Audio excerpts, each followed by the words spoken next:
and 12 years and 7 months after Longview. All men can see these tactics whereby I conquer, but what none can see is the strategy out of which victory is evolved. Sun Tzu.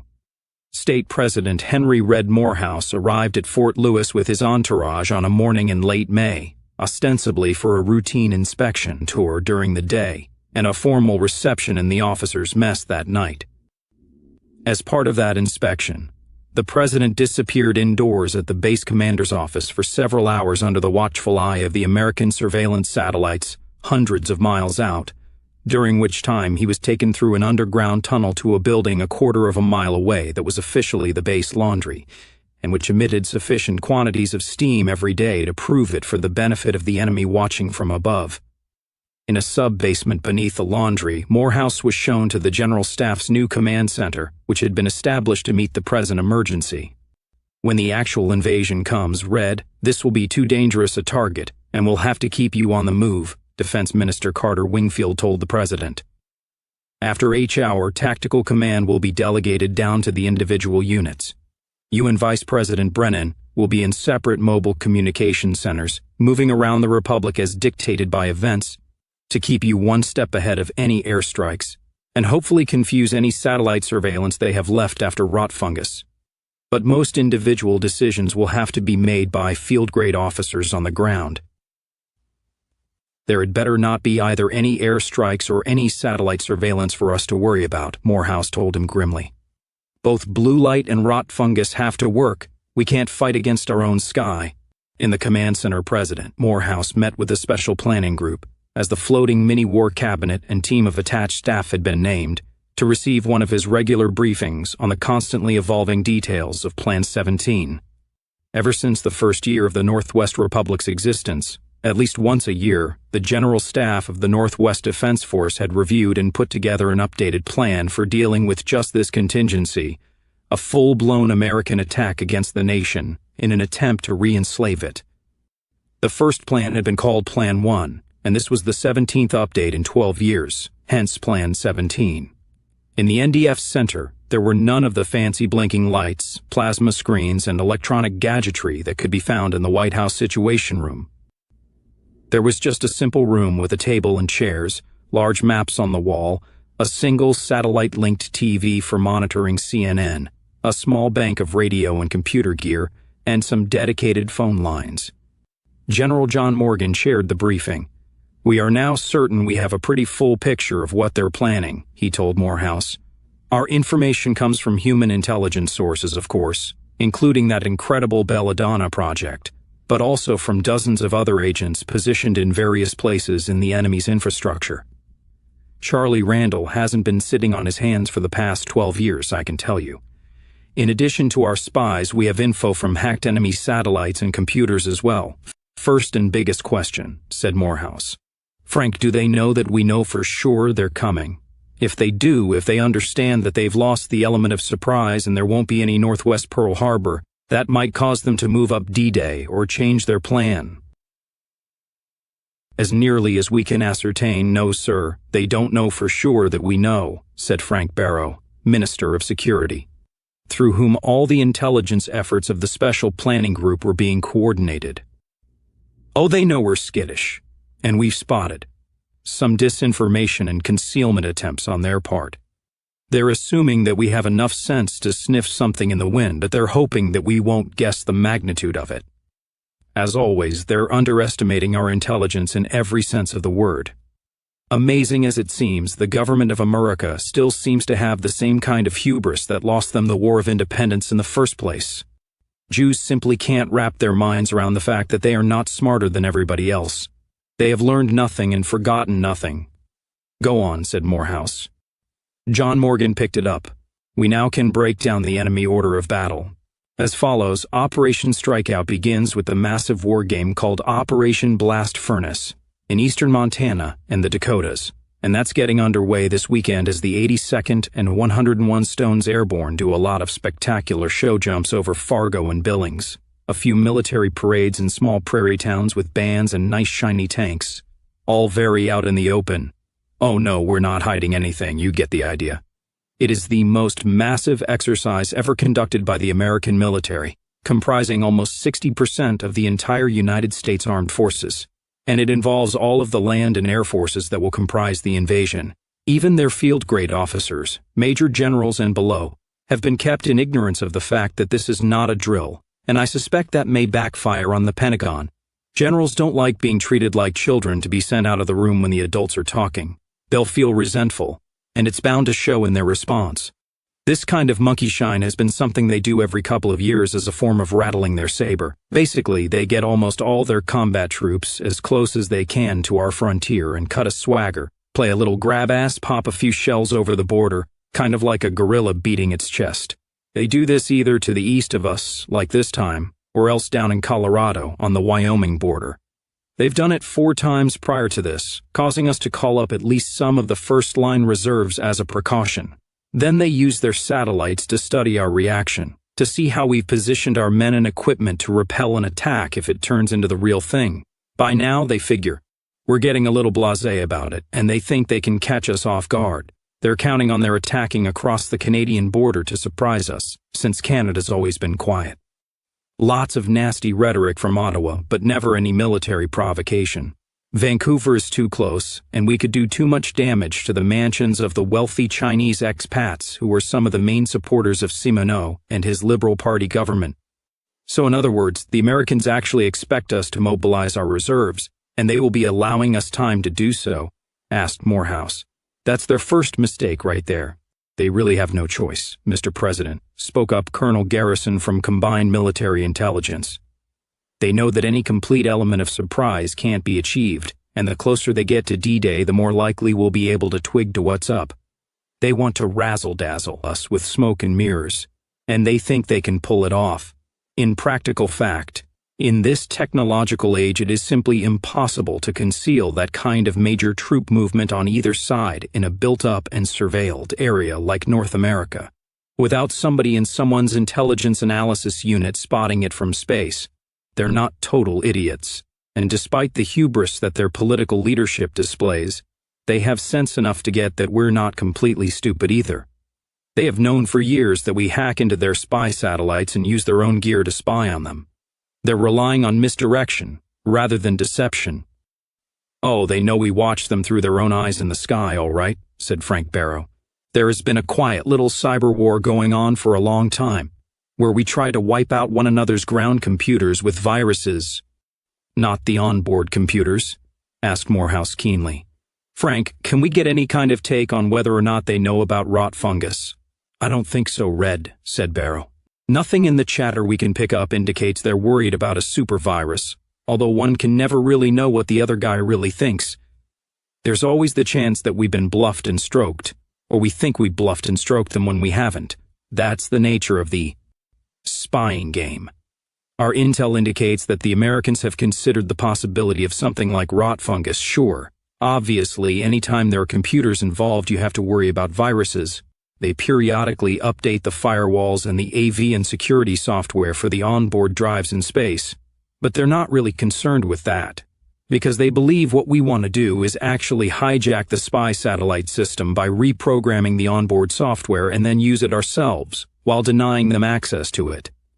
We did that a few times with the Lazarus birds, so that makes sense to them.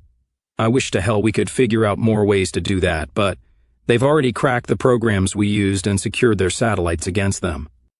Apparently, they consider any attempt on our part simply to destroy the whole orbiting communications network up there, and blind everybody on Earth except our Russian friends to be a long shot.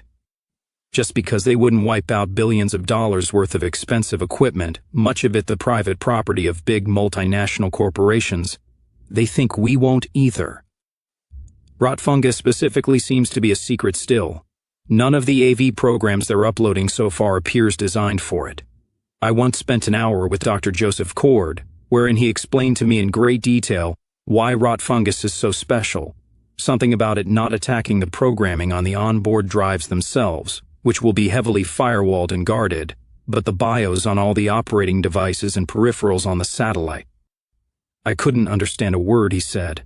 Join the club, but Dr. Frankencourt has never failed us yet. I think we can take it from him that rot fungus will work, said Morehouse. It had better work, otherwise this will be a really short war. Morgan took up the thread again. Getting back to the assembly of the invasion force on our eastern border, around the middle of June, presumably under the illusion that they are still fooling us, the Americans will divide into two groups.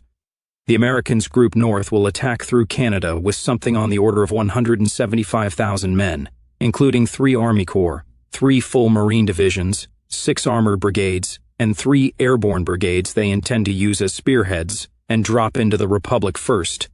In order to seize key points in Montana and Idaho. The ground invasion force will slash down into Idaho and take Coeur d'Alene, Spokane, and keep on heading south. The remaining enemy forces will in turn divide and attack us through eastern Montana in 2 columns.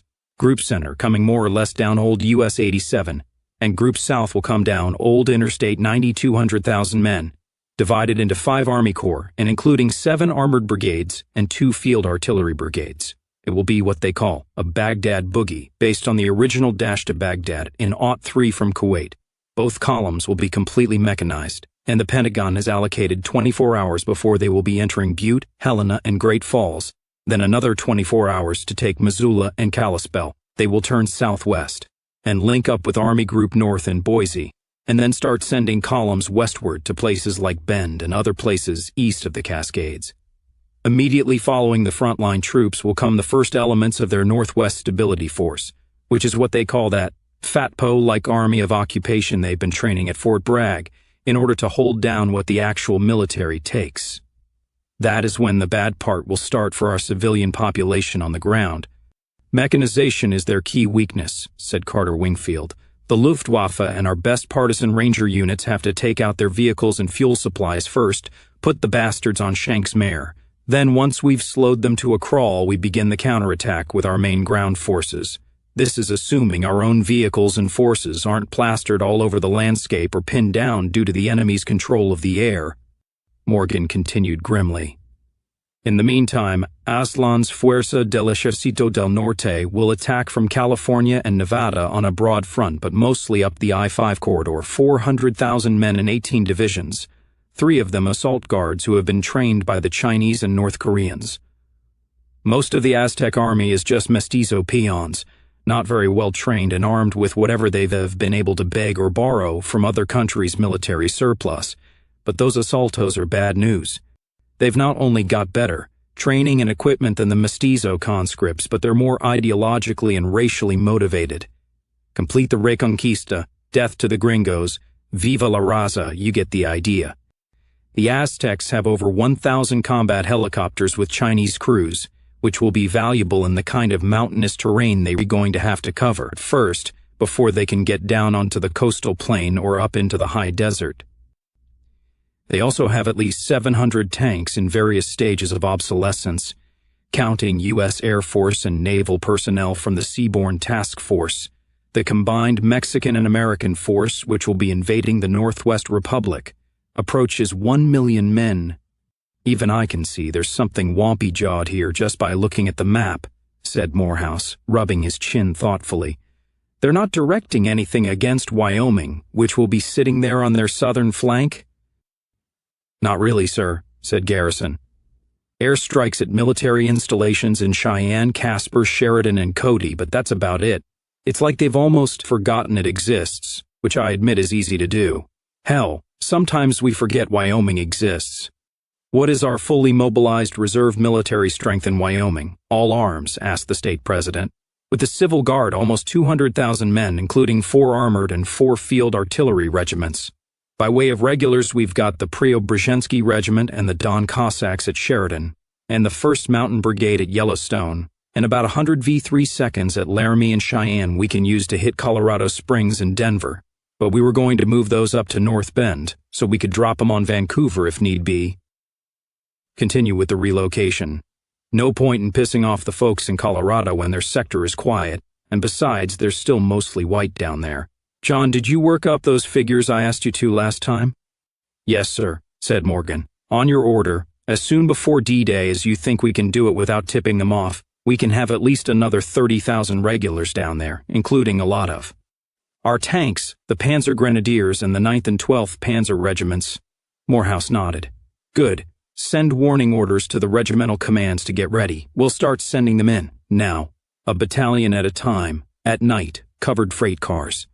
Make sure you replace the missing tanks with blow-ups at their home bases, again by night, so the satellites don't pick up on it, or at least they'll be confused as hell. Are we moving the real tanks into Wyoming, or are those the inflatables? Keep everything as much undercover as possible.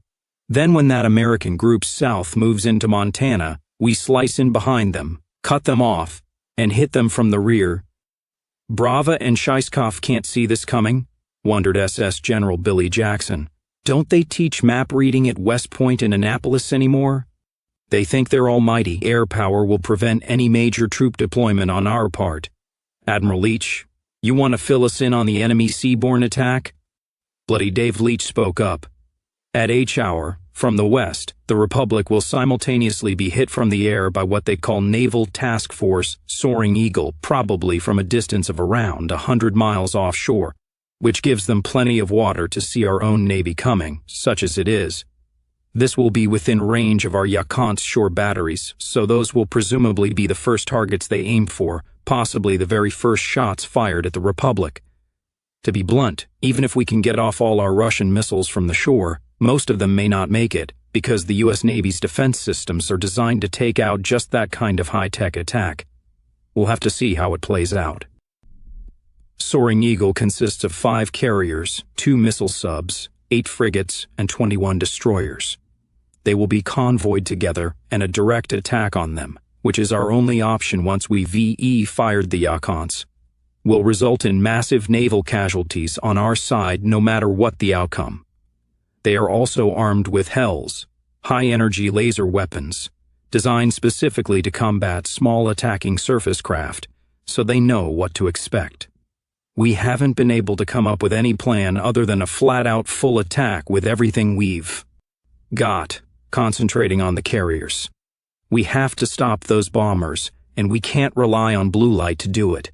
We just don't have enough of the projectors and trained crews to fire them, and those we do have need to be concentrated in the east where the bulk of the American air power and above all their paratrooper drops will be coming at us. We have to take out those goddamned carriers and missile subs on the sea. The Luftwaffe will be placing our entire force of jets at the Western Defense Command's disposal for the purpose of dealing with the attack from the sea, spoke up Air Marshal Billy Basquine. That's not much, about 60 aircraft, almost all of which are converted private business jets, pre-Longview. We simply haven't been able to afford to compete in an arms race with the major capitalist powers and their huge budgets, not without crushing our own people with taxation of the kind our Constitution forbids. Our best planes are the Arians, converted into the missile assault fighters we call Skyhawks. We have 16 of them. They can cruise at Mach 106, and our engineers have souped them up and reinforced them to where they can do a Mach 2 missile run, maybe a little faster. They're armed with Exocet 5s, which we have renamed Mjolnirs.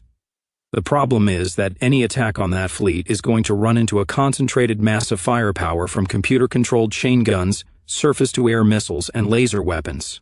Not to mention F-22 seconds and F-35 seconds from the carriers themselves that will be able to swat down anything we've got like flies. It's an integrated air defense system, to which Mach 2 is as slow as molasses in wintertime. The enemy's anti-aircraft defenses are designed to deal with high-speed jet attackers in just this kind of situation. The Skyhawks carry 2 Mjolnir missiles, whose warheads detonate at over 8,000 degrees Fahrenheit, and can melt through a steel hull like butter in a microwave. No question at all they can sink a carrier if our guys can just get 1 or 2 lucky well-placed hits. We have handpicked and briefed the 2-man Skyhawk crews and explained what they're going to have to do.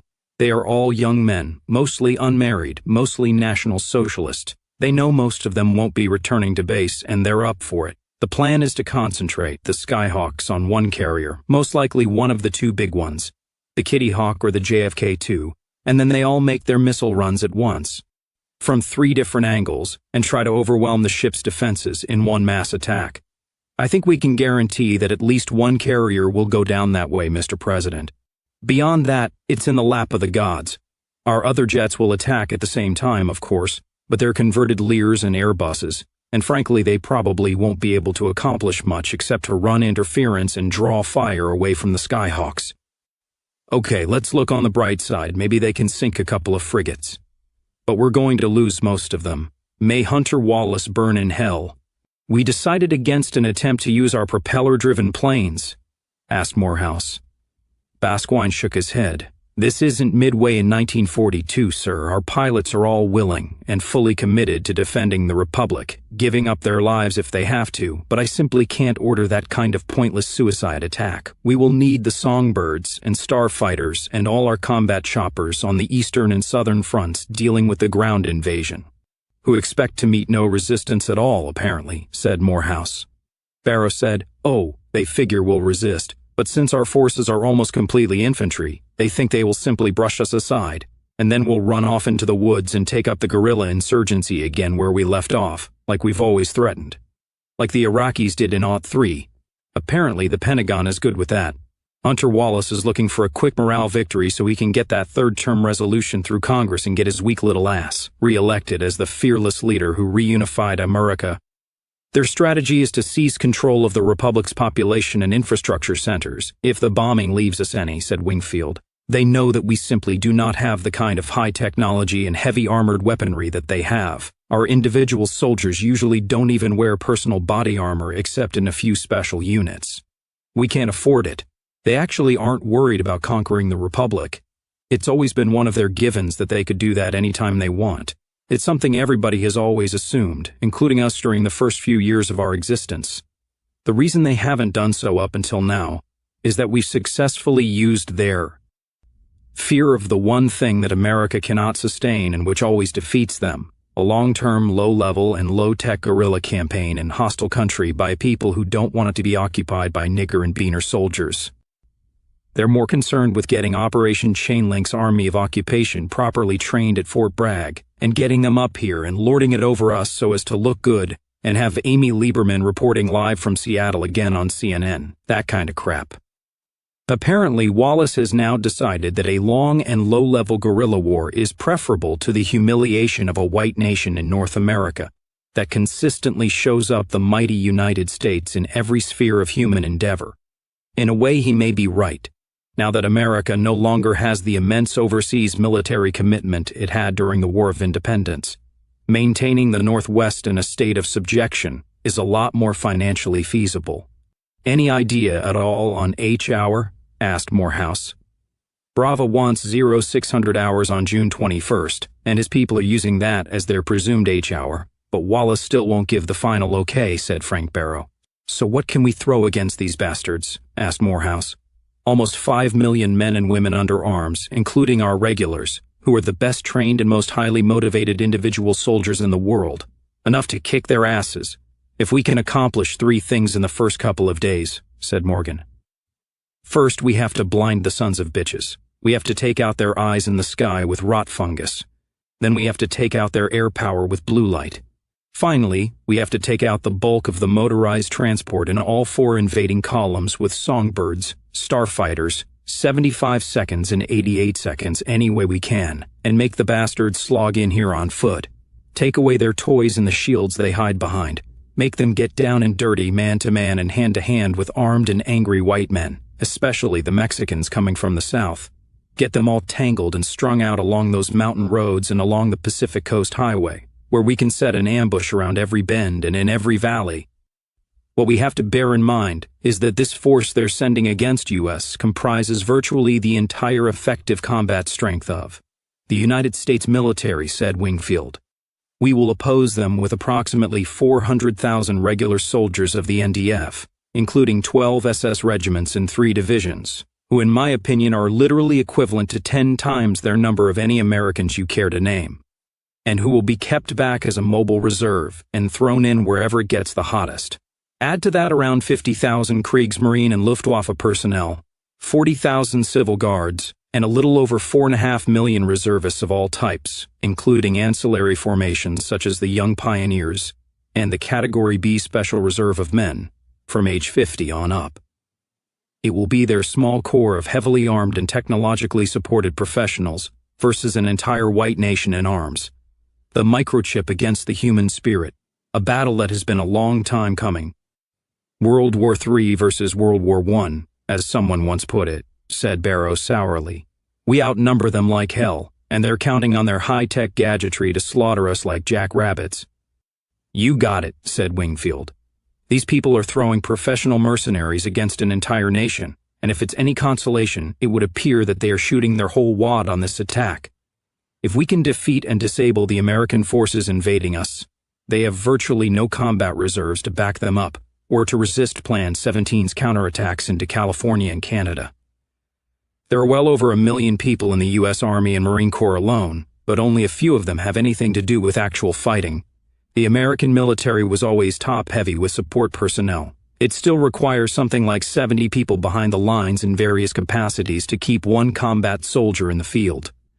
Our ratio of support to combat personnel has always been kept as close to 1-to-1 as we can make it. We'll have the bastards outnumbered, and we'll be on interior lines. They will have massive heavy equipment and high technology to beat us with, said Morgan. We have a few techie tricks up our sleeve that might or might not work, but our boys will damn sure have some good rifles and light artillery, and the ability to hit what they aim at. This will get interesting. United States Army Lieutenant General Albert Scheiskopf, the buzz-cut chief of operations for the Joint Chiefs of Staff, thought so too. Only interesting wasn't the word he used.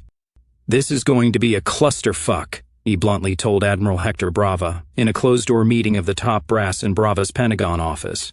They didn't dare use a formal conference room for fear of attracting notice, and Brava had taken the precaution of using a discreet private security firm to sweep his office and his home for surreptitious listening and video devices. They had found 2 sets, one from the Department of Homeland Security, and one of unknown provenance but most likely from the Anti-Defamation League of B'nai B'rith, which was now the operational arm of the former Israeli Mossad.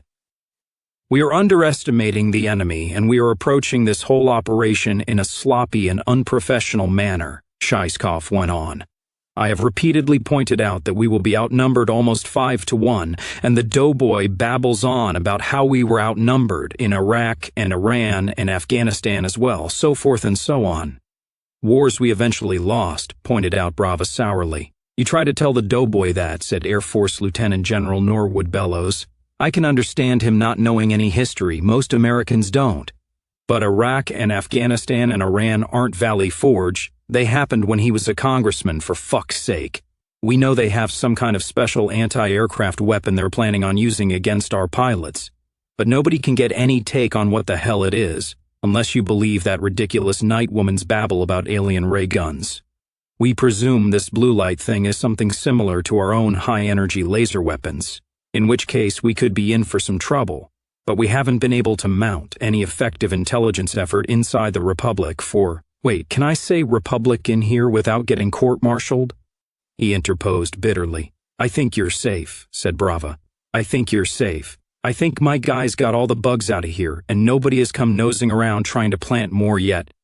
The point is, why in God's name are we attacking anybody with this kind of lack of reliable intel, whined Bellows. For Christ's sake, we didn't go into pissing countries like Grenada or Panama this blind. The president thinks the satellite surveillance is all we need, Brava told them.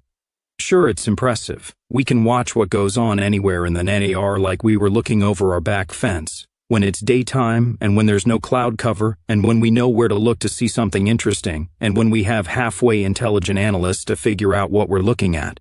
And when the Nazis aren't misdirecting us with inflatable tanks and weird machines that turn out to be international harvesters with fake weapons glued onto them.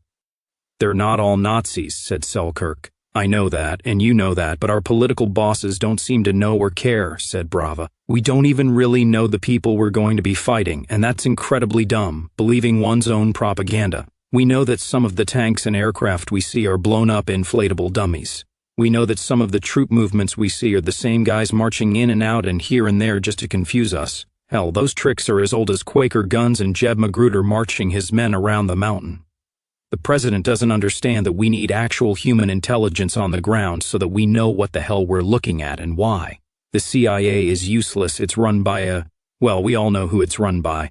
Our external military intelligence arms are limited by Congress and by rules and regulations as to what we can or can't do. by jurisdictional squabbles and budget and every other goddamn thing. Plus, it's just plain hard to get actual physical spies on the ground in the Republic with any kind of serious training or skills and get them positioned to be of any use. Either the goddamn boss catches them and they disappear, or else they disappear on their own. You know, we found one of our naval intelligence agents who had been missing for 5 years. He simply walked into boss one day and turned himself in. They wrung him dry of information and let him go.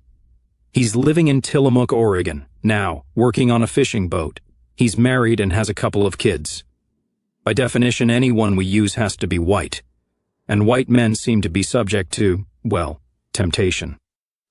I can't believe that Heron Woman actually used the word cakewalk the other day, said Marine Corps Commandant Louis Battaglia.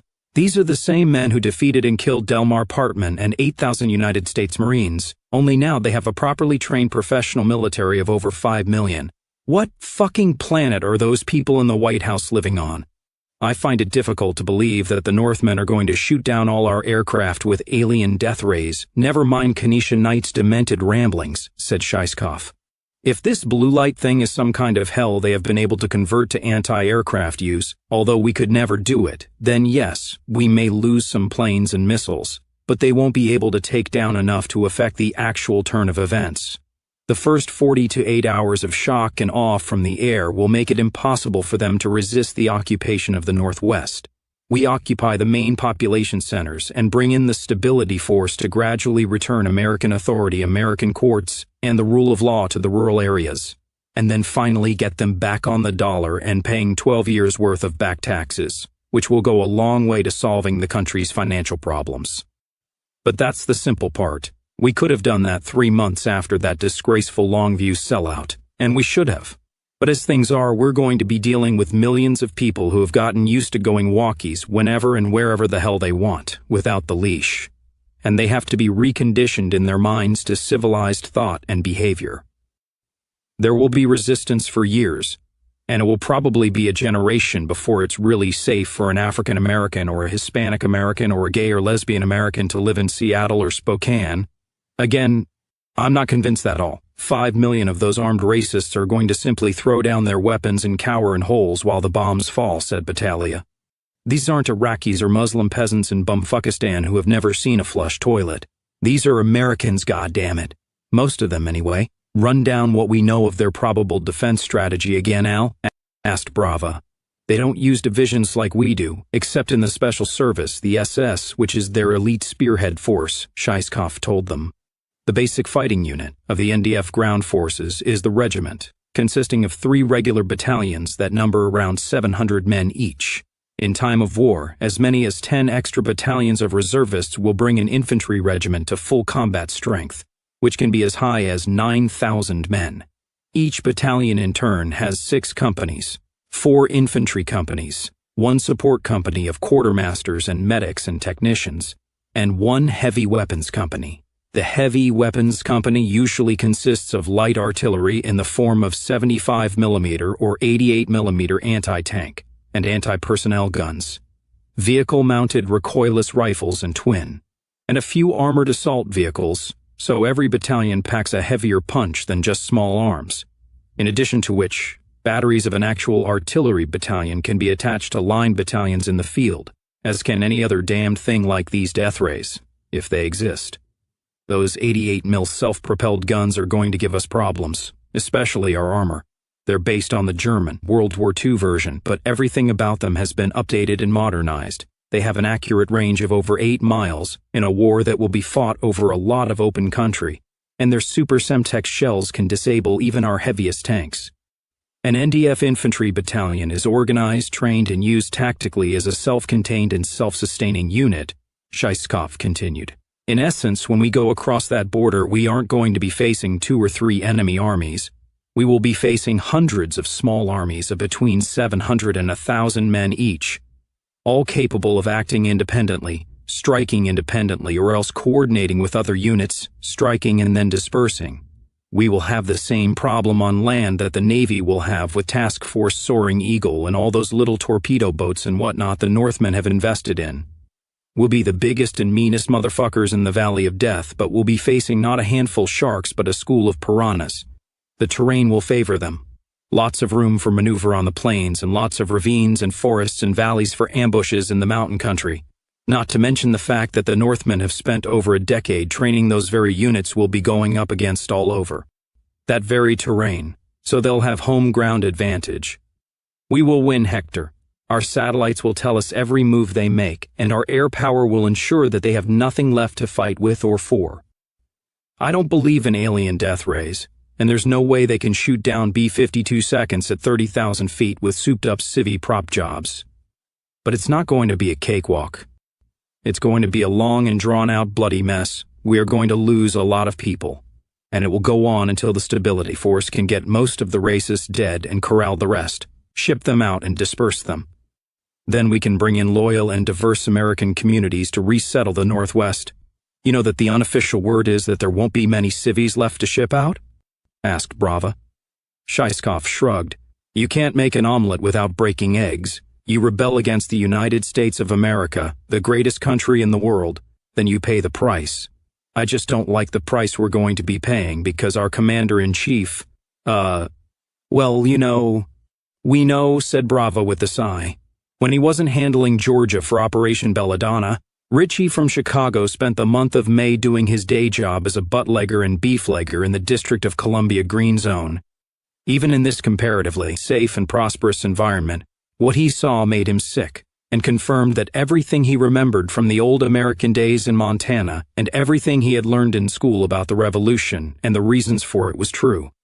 He hand-delivered cartons of cigarettes and boxes of cigars to the homes and offices of congressmen and senators and major government functionaries who gave stirring speeches to the media and on the legislative floor about the evils of tobacco and the nobility of a cruelty-free vegetarian diet, then snuck out onto their private balconies for a steak or fried chicken dinner, discreetly prepared in one of the many covert private kitchens that had been set up throughout every government office building, topped off with a cigarette or a luxurious cohiba, or macanudo.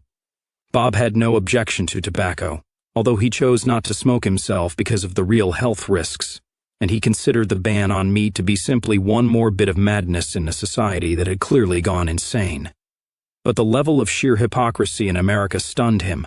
More than once he had made deliveries right at the Department of Health, which was responsible for enforcing the bans, and he had walked down corridors to the sound and smell of sizzling bacon from one of the break room kitchens, to hand over cartons of smokes to officials who had the power to arrest him on the spot for breaking the same law they were breaking themselves.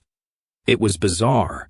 He quickly learned not to watch American television. It seemed to consist of nothing but gibbering, bubble-lipped black faces shouting obscenities and naked people of all races and genders committing indiscriminate acts of perversion with each other, with animals, and with assorted inanimate objects. That and Spanish soap operas.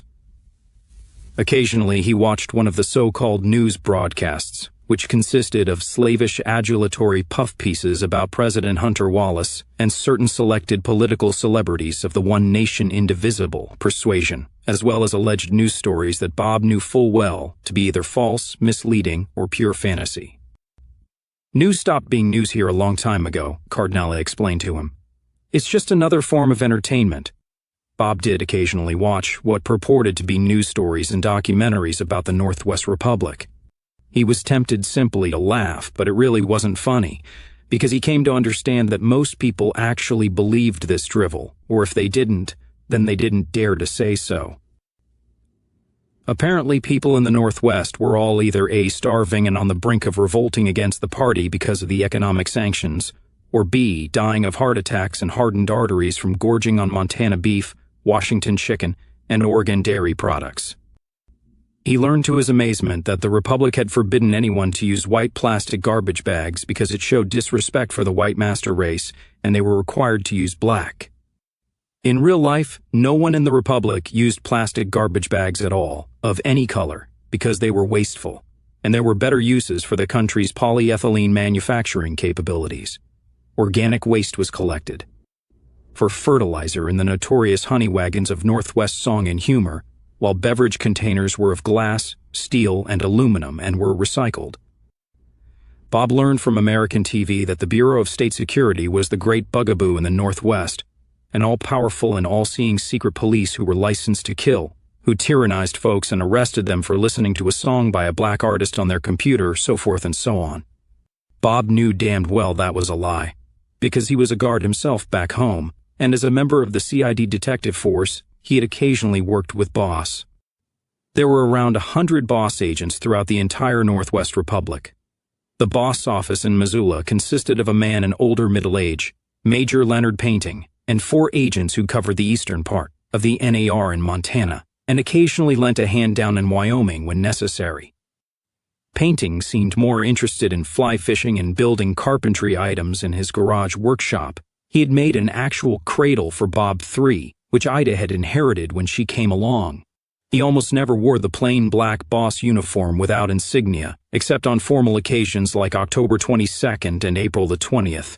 But he did wear the old NVA rosette, the Battle of Portland ribbon, and the Consolidation ribbon on his civilian shirts. Painting never talked about the old days, and he came across as a mild-mannered old duffer, but Bob's NVA brother-in-law Jason Stockdale once told Bob a story about Painting from that time, which caused him to treat the older man with a respect amounting to awe. Once Painting had talked about Boss in a general way. Yeah, it's true. We're pretty much above the law. It's in the Constitution, in fact. We're authorized to take whatever action we consider necessary to safeguard the existence of the Republic, because it has to be that way. Evil people want us all dead, my boy. And sometimes the white man needs a blunt instrument to deal with that. It is the highest calling in racial service. We have a motto that hangs in our office: we have to win every time. The Jews only have to win once. Not a man or woman gets their button in this organization unless and until they are known to possess the necessary intelligence, patriotism, and judgment to exercise power like that for the good of all. Every one of us has served in the regular, military or the police, no exception. You want to join, Boss? I'll be glad to give you a recommendation in about 10 years' time, when I've been able to give you a good long looking over. And I know that you will not ever commit a single act in your life that is not in the service of this country and the mighty fine race of people who live in it. One night, Bob caught a show on TV involving Boss agents allegedly arresting a beautiful young woman for falling in love with a Negro online, dragging her away to a cellar and subjecting her to sickeningly graphic sexual torture. He turned it off in a rage and ranted about it the next day to Vincent Cardinale. "Yeah, I remember that show," he said. "They're rerunning it?"